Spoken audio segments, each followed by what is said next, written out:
नमस्कार। आज बात फिर सियासत के गलियारों से।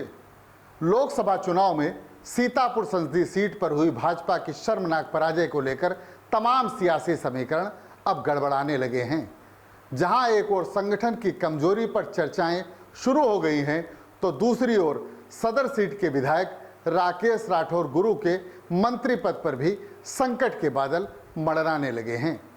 चुनावी समीकरण से बेहद मजबूत समझी जाने वाली सीतापुर संसदीय सीट पर शर्मनाक पराजय ने बड़े बड़े दावे करने वाले दिग्गजों की पोल खोलकर रख दी है। सीतापुर लोकसभा सीट के अंतर्गत आने वाली सदर विधानसभा सीट पर भाजपा के प्रति आए निराशाजनक परिणामों ने तो पार्टी हाईकमान को गहन चिंतन मनन के लिए मजबूर कर दिया है। भाजपा के प्रदेश अध्यक्ष रहे स्वर्गीय राजेंद्र कुमार गुप्ता की कर्मभूमि वाली इस विधानसभा पर भाजपा ने लगातार 6 बार जीत का परचम फहराया था।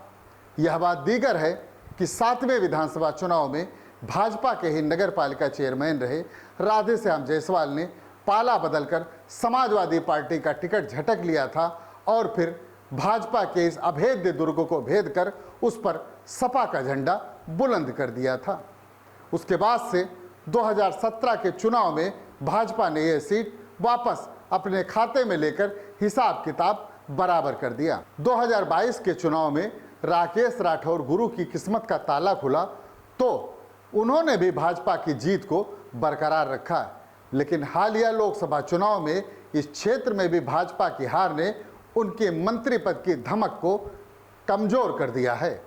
जानकारों का तो यहां तक कहना है कि यदि लोकसभा चुनाव की समीक्षा के बाद योगी मंत्रिमंडल में कोई फेरबदल हुआ तो राकेश राठौर गुरु की मंत्री पद जाना लगभग तय है, और यदि कोई बदलाव न हुआ तो 2027 के चुनाव में टिकट बदलना तो कतई तय ही है।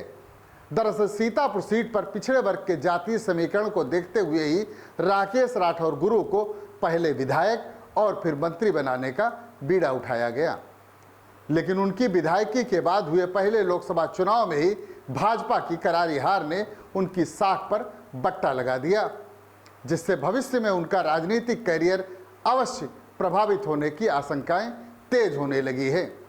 कमोवेश ऐसी ही कुछ स्थिति भाजपा संगठन की भी बताई जा रही है। पड़ोसी जनपद लखीमपुर खीरी के रहने वाले कमलेश मिश्रा भाजपा संगठन में क्षेत्रीय अध्यक्ष के पद पर काबिज हैं। लखीमपुर खीरी, धौरारा और सीतापुर के अलावा मोहनलालगंज आदि सीटों पर बीजेपी की करारी हार ने संगठन की कार्यकुशलता पर भी सवाल खड़े कर दिए हैं। इसी तरह सीतापुर का भाजपा संगठन भी इस जनपद में पार्टी के पक्ष में परिणाम लाने में असफल रहा। जानकारों के मुताबिक संगठन के कामकाज की समीक्षा का दौर भी जल्द ही शुरू होगा और उसके बाद संगठन के कार्यकाल पर भी विचार किया जाएगा। ऐसी खबरों को देखने के लिए आप हमारे YouTube चैनल UBTV को लाइक और सब्सक्राइब करें। धन्यवाद।